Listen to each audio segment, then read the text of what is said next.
الحمد للہ وکفا وسلام علی عبادہ الذین اصطفیٰ اما بعد قال النبی صلی اللہ علیہ وسلم نہا عن النساء ان تحلق المرأة رأسها۔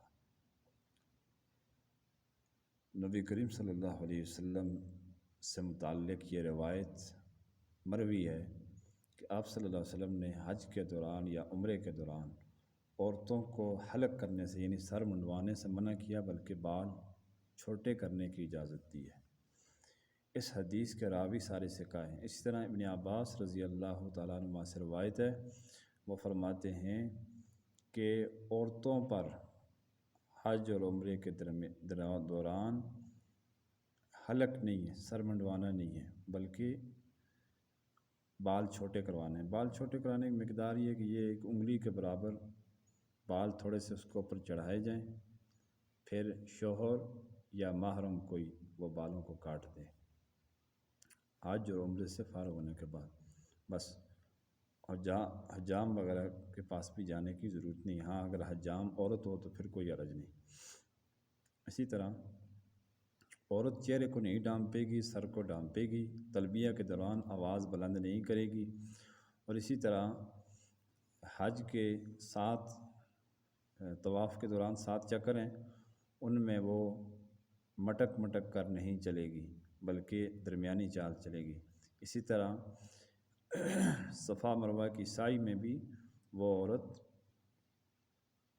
جو ہے دوڑ نہیں لگائے گی، بس وہ نارمل طریقے سے سعی کرے گی، جس میں اس کا حج اور عمرہ وہ پورا ہو جائے گا۔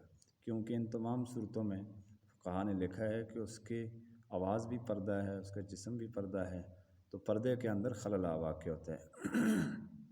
اسی طرح حجر اسود کے اوپر جب لوگ ہوں، زیادہ تر یہی ہوتا ہے کہ اب چونکہ رش بہت زیادہ ہے، اور عمرے میں بھی خاص طور پر رمضان المبارک میں کافی رش ہوتا ہے، تو وہاں عورتیں بھی کوشش کر رہی ہوتی ہیں، تو بھائی اپنا پردہ نہیں خراب کرنا چاہیے۔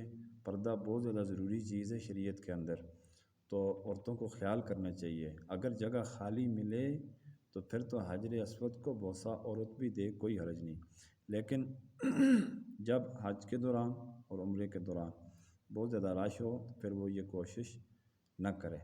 اللہ تبارک و تعالی ہم سب کو ان باتوں پہ عمل پیرا ہونے کی توفیق عطا فرمائے۔ جس طرح عورت اور مرد کی نماز میں فرق ہے اور عورتوں کو اپنی نماز سمجھنی چاہیے، اسی طرح عورتوں کو حج اور عمرے کے ارکان بھی اپنے اپنے سمجھنے چاہیے۔ مردوں کے لیے الگ حکم ہے، کچھ رخصتیں ہیں جو عورتوں کے لیے نہیں ہیں، اور عورتوں کا ایک مخصوص دائرہ کار ہے، اس کے اندر رہ کر انہوں نے سعی بھی کرنی ہے، حجر اسود کا بوسہ بھی دینا ہے، تلبیہ بھی پست آواز سے پڑھنی ہے، بلند آواز سے نہیں پڑھنی ہے۔ یہ سب دائرہ کار، یہ شرائط عورت کو سمجھنی چاہیے، پھر عمرے پر جانا چاہیے۔ امید ہے کہ اللہ تعالیٰ پھر اس کی طرف سے عمرہ کو اور حج کو قبول فرمائے گا۔ وآخر دعوانا الحمد للہ رب العالمین۔